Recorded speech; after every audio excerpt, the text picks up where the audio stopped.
দেখো গাছগুলো কিন্তু প্রত্যেকটা মাথা নত করে রয়েছে, একটাও কিন্তু উপর দিকে নেই।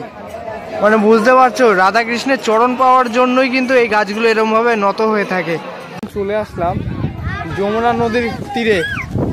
এই যে সেই যমুনা, এই সামনেটা পর্যন্ত আর কি গভীর, মানে এই যে এই বর্ডারটা উঠবে। দেখো, দাঁড়াও দাঁড়াও, এই যে আস্তে আস্তে উঠছে। এখন রাধারমন গোপীনাথ মন্দির থেকে বেরিয়ে যাচ্ছি নিধুবনের দিকে। এবার ভিডিও হবে কিনা জানি না, কতদূর কি করতে পারবো জানি না, যতটুকু পারবো তোমাদেরকে দেখাবো। নিধুবনে ক্ষণিক মাত্র দর্শনে অনেক, ঠিক আছে, দেখি কতদূর কি পারি। অনেকের তো মানে আমার বন্ধুর তো মানে তোমরা জানো যে গ্রুপে ছিল আমার অর্পণ ভাই, ফোন ওখান থেকে তো ছিনিয়ে নিয়েছিল। হচ্ছে নিধুবন যাওয়ার প্রথম গেট। আস্তে আস্তে এখন আমরা প্রবেশ করবো, আস্তে আস্তে প্রবেশ করে ফেললাম নিধুবনে। এই দেখো, এই হচ্ছে নিধুবন।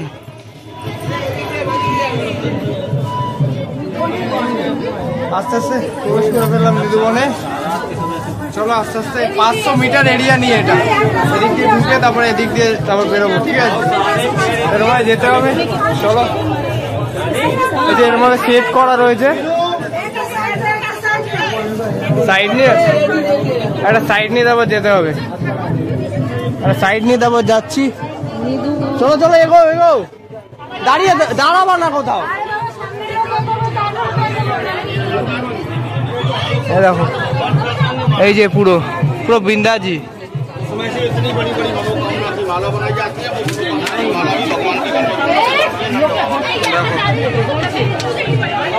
এই যে নিধুবন,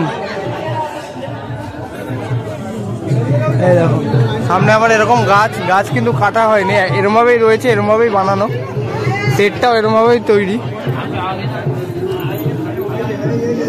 এই দেখো, এই দেখো,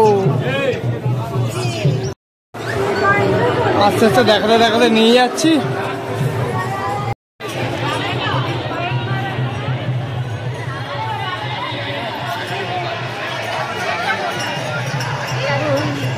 দেখো গাছগুলো কিন্তু প্রত্যেকটা মাথা নত করে রয়েছে, একটাও কিন্তু উপর দিকে নেই।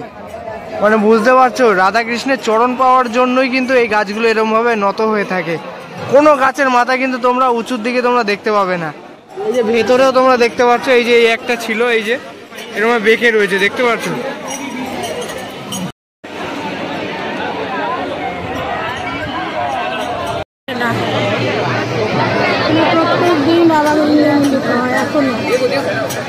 এখনো সেই লীলা হয়,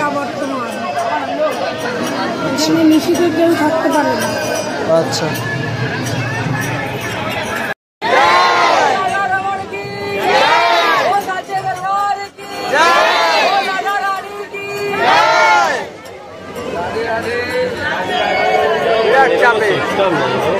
বিরাট ভিড়।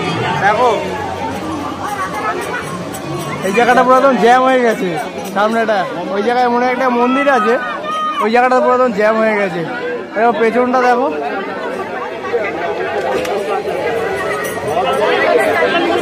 মানে পুরো এরিয়াটাই জ্যাম হয়ে গেছে।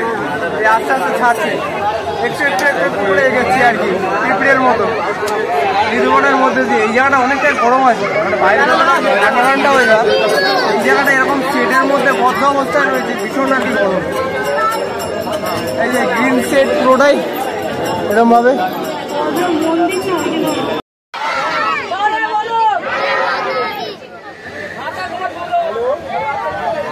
দিকটা দিয়ে এসে এই জায়গাটা দেখো কতটা জ্যাম, মানে মন্দিরটার জায়গাটা একদম প্যাসেজ পুরো একদম সরু, সেই জায়গাটা থেকে লোক এরমভাবে মানে পরিক্রমা দিয়ে তারপরে এদিক দিয়ে আসছে। মানে বিরাট লেভেলের আর কি কঠিনতম জায়গা এটা। ঠাকুর দেখতে বেরোলে কলকাতায় যেরকম আর কি নবীন পল্লীতে সেরকম পুরো। দেখো একটা প্রাচীন কুয়া রয়েছে এদিকে, এই যে আসছে না, অনেকটা এই দিক দিয়ে রয়েছে। তো এই দিকটাতে কিন্তু এরকম গাছের সংখ্যাটা বেশি, যেগুলো আর কি সেটের মধ্যে দিয়েও রয়েছে, যেগুলোকে আর কাটা হয়নি। এগুলোর থেকেই আর কি সেটগুলো একেবারে তৈরি করে নেওয়া হয়েছে। দেখাতে পারছি, এই যে এই গাছটি এরকমভাবে রয়েছে, সেরকমভাবে সেটগুলো সব করায়, দেখো খোপ করে কেটে নেওয়া রয়েছে। দুর্দান্ত একটা এক্সপিরিয়েন্স, নিধুবন মানে দুর্দান্ত একটা এক্সপিরিয়েন্স, মানে পুরোটাই লীলা এখানে হয়। আর যেটা আর কি তোমার রাসলীলা যেখানে হয় সেটা হচ্ছে বংশী বটে, এখানে সমস্ত লীলাগুলো হয়। রাসলীলা এখানে হয় না, এখানে একটা শয়ন কুটির মতো রয়েছে হয়তো, সেটা শুনেছি আমি, এখনও তো মানে দর্শন পাইনি। এবার দেখি আর কি কি আছে, দেখা যাক।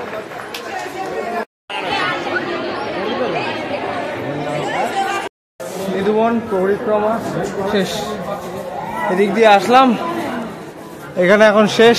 এখান থেকে এখন এক্সিট গেট, বেরিয়ে যেতে হবে। তারপর ওখান থেকে জুতোটা নিতে হবে, জুতো নিয়ে বাইরে। নিধুবনটা পুরোটা দেখালাম তোমাদের, কেমন কি লাগলো কমেন্টে কিন্তু জানিও।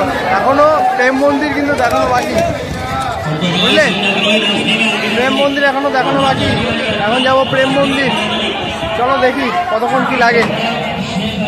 পাশে এদিকে হচ্ছে নিধুবন, আর নিধুবনের পাশেই রয়েছে আরেকটি মন্দির। চলো তোমাদের এই মন্দিরটিও তোমাদের একটু ঘুরিয়ে দেখাই। কি মন্দির সেটা আমিও জানি না, যদিও বললো যে এখানে একটা মন্দির আছে, তাই জন্য আর কি। এর মধ্যেই আবার একটা মার্কেট ছোটখাটো, এর মধ্যে একটা ছোটখাটো মার্কেট আবার। এই যে পুরোটাই শ্বেত পাথর দিয়ে কিন্তু তৈরি মন্দিরটি। এটা হচ্ছে শাহজি মন্দির, ওই যে ওখানে লেখাই রয়েছে ওই জায়গাটাতে, এই যে শাহজি মন্দির হচ্ছে এটা, পুরোটাই শ্বেত পাথর দিয়ে পুরো জায়গাটায়, দুর্দান্ত। এই যে এখানেও এইসব রয়েছে, এই যে রিলস বানাতে পারবে, বাপরে সব জায়গাতেই রয়েছে। কপিরাইট না দেয় ওই গানটাতে, সেটাই ভাবছি। এই যে পুরোটা গেট বন্ধ আছে, ভেতরে যাওয়া যাবে না, বাইরে থেকেই দর্শন করো। এই যে পুরো মন্দিরটি অপরূপ সৌন্দর্য, পুরোটাই শ্বেত পাথর দিয়ে ঘেরা, ঠিক আছে।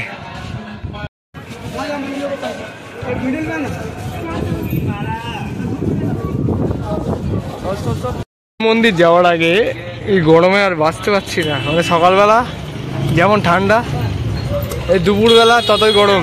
এই যে এখন একটা লস্যির দোকানে দাঁড়িয়েছি, 9 জন মতো এখন লস্যি খাবো, সেটাই এখন কাকা বানাচ্ছে।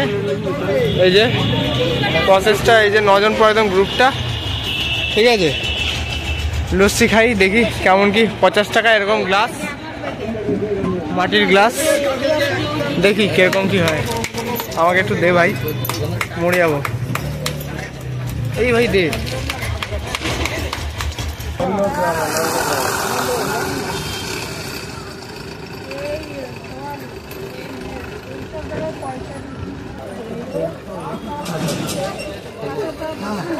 লস্যির অপেক্ষায় এখন 50 রুপিয়া এক গ্লাস। ঠান্ডা করতে হবে, গরমে এখন একদম উত্তপ্ত হয়ে গেছে। উত্তপ্ত বালু রাশির মধ্যে দিয়ে হাঁটছি, মনে হচ্ছে রোদটা দেখবে কাছাকাছি, দেখো রোদটা দেখো, বিরাট রোদ্দুর। সকালবেলা যেমন ঠান্ডা, দুপুরবেলা তেমন গরম, আবার বিকেলে আবার তেমনই ঠান্ডা। এই হচ্ছে ওয়েদার, বুঝলে।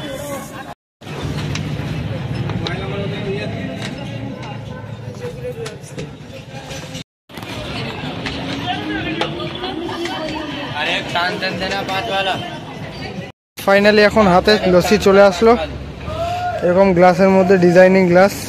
এই যে লস্যি খেয়ে দেখি কেমন কি।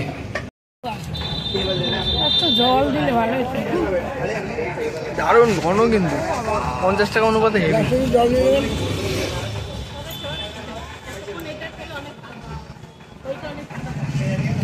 দারুণ খেতে, কেমন আচ্ছা। মানে এখন আসলাম বাঁকে বিহারী দর্শনে, কিন্তু এখন তো মন্দির বন্ধ আছে, খুলবে মনে হয় সেই বিকেল 4টের দিকে। আমরা একটু ওয়েট করেই যাব, কারণ এখানে দর্শন করেই তারপরেই যাব। এখানে দেখো লেখা রয়েছে শ্রী শ্রী ঠাকুর বাঁকে বিহারী জি মহারাজ, ঠিক আছে। এই যে প্লেটে লেখা আছে, আর এই যে হচ্ছে মন্দির, এটা হচ্ছে গিয়ে প্রবেশ পথ, এই যে লেখা আছে প্রবেশ মার্গ, আর এটা হচ্ছে বাহির পথ। দেখো প্রবেশ পথের চাইতে কিন্তু বাহির পথটার ডিজাইনটা খুব সুন্দর। দেখো তোমাকে আমি ফ্রন্ট থেকে আমি দেখাচ্ছি। দেখো এদিকেও লেখা আছে, এরকম কিছুটা অ্যাম্বিয়েন্স এখানকার ডিজাইনগুলো দেখো।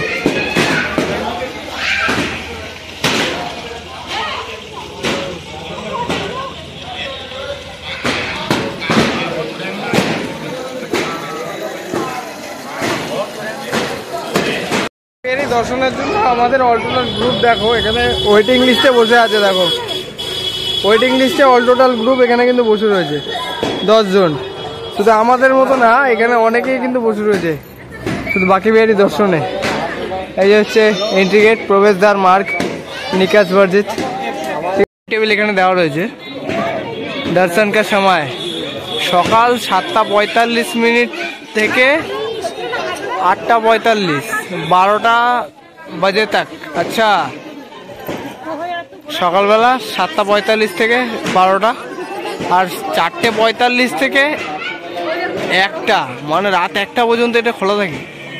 বাপরে, তার মানে বুঝতে পারছো বিরাট ব্যাপার। তারপরে আরও যা যা আছে তোমরা একটুখানি পজ করে দেখে নাও, ঠিক আছে? বাঁকে বিহারীর মন্দিরের কিন্তু এটা টাইম টেবিল।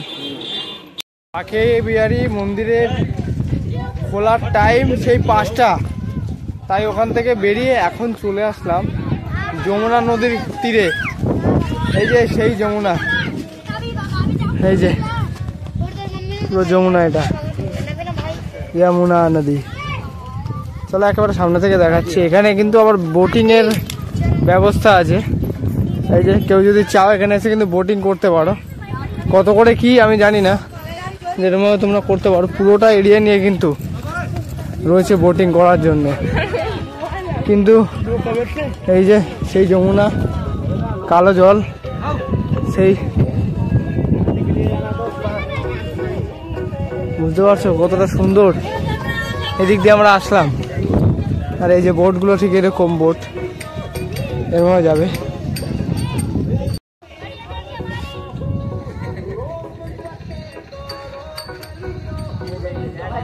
করে দেখাচ্ছি, দেখো এদিকে একখানা কিন্তু বাঁক রয়েছে, এদিকে কিন্তু বাঁক, এদিক দিয়ে কিন্তু এই ডান দিকে কিন্তু বেঁকে যাবে, ঠিক আছে? নদীতে এখানে কিন্তু বিশেষ একটা জল নেই, মানে গভীর নেই, জানো? একটা জিনিস তোমাদের আমি দেখাই, তাহলেই বুঝতে পারবে এখানে যে আমরা আসলাম এখানে গভীরতা কেমন। দাঁড়াও দেখাচ্ছি, আমি সামনে যাই, একটা জিনিস তোমাদের আমি দেখানোর চেষ্টা করব ভীষণভাবে, দেখাচ্ছি। দেখো একটা গরু, এই যে একটা গরু পার হচ্ছে, ঠিক আছে? ওইটা কিন্তু এখান দিয়ে গেল, ওটা কিন্তু এই যে আমাদের সামনে যে পাটটা দিয়ে কিন্তু গেল গরুটা। এই যে ওই যে তারপরে মহিষগুলো যাচ্ছে, সব হেঁটে হেঁটে যাচ্ছে। দেখো দাঁড়া সামনে যাই, দেখাচ্ছি। এই দেখো গভীরতা কেমন, দেখো এই দেখো মহিষগুলো যাচ্ছে। মাছ যমুনা কিন্তু এটা। এই যে এখানে এই যে লঞ্চ চলছে, বা এই যে ট্রলার বা বোট যাই বলো, এটা চলছে। আর এই দেখো মহিষগুলো যাচ্ছে, মহিষগুলো পা পর্যন্ত,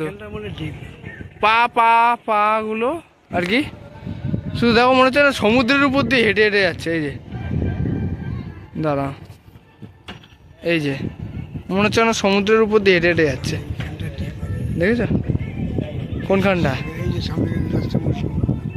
হ্যাঁ কই? এই যে যাচ্ছে না, এই যে সাঁতার কেটে যাচ্ছে, এই লাগছে মাথাগুলো দেখছিস না কালো কালো, আর এই বোটের সামনে কিন্তু টাকা। ও ওই যে ও এই যে এগুলো মহিষ স্নান কাটছে, তার মানে কি সামনেটা গভীর। এটা কেমন টাইপের রীতিনীতি আমি বুঝতে পারলাম না যমুনা নদীর। এই জায়গাটা হচ্ছে গভীর। এই দেখো মাথাগুলো, এই দেখো, এই দেখো কুমিরের মতো লাগছে, দেখো পুরো কুমিরের মতো। আর এই যে আস্তে আস্তে আস্তে মাথাগুলো এই যে উঠবে, দেখো দাঁড়াও এই যে আস্তে আস্তে উঠছে, এবার উঠছে। দেখো কি করে হয় এটা আমি বুঝতে পারলাম না। এই যে হেঁটে হেঁটে সব এই যে এরকম ভাবে সব পার হচ্ছে। এই দেখো কিভাবে হলো আমি বুঝতেই পারলাম না। কেমন যেন না একটা মানে এই সামনেটুকু মানে লঞ্চ যেইটুকু আর কি চলছে এগুলো বোটগুলো সেইটুক জায়গা আর কি এই সামনেটা পর্যন্ত আর কি গভীর, মানে এই যে এই বর্ডারটা এইটুখানি জায়গা বোটগুলো যেখানে আর কি রয়েছে। তারপরে কিন্তু ওই যে হেঁটে হেঁটে সব পার হয়ে গেল, কীভাবে কে জানে। আমরা গেলে হয়তো ডুবে যাবো, কারণ মহিষের হাইট আছে। আর ওদের আরে ভাই ওরা সাঁতার জানে, আমি তো আর জানি না, ডুবে যেতে পারি। তবে এটা আমার কাছে বিশাল আর কি চমৎকারীটা একটা ব্যাপার হলো, মানে চমকে গেলাম আর কি বিষয়টা দেখে। এটাও আবার হয় নাকি, হাফ যমুনা হচ্ছে গভীর, হাফ যমুনা পুরো হেঁটে হেঁটে পার হওয়া যায়, এই হচ্ছে ব্যাপার। মন্দিরের ভিউটা বাইরে থেকেই তোমাদের আমি দেখিয়েছিলাম, ভেতরে যাওয়ার আর টাইম হলো না, বন্ধ এখন বন্ধ হচ্ছে 5:30টার সময় সে খুলবে, ঠিক আছে। বাইরে থেকে এই সিনগুলো তোমাদের আমি দেখিয়ে দিলাম।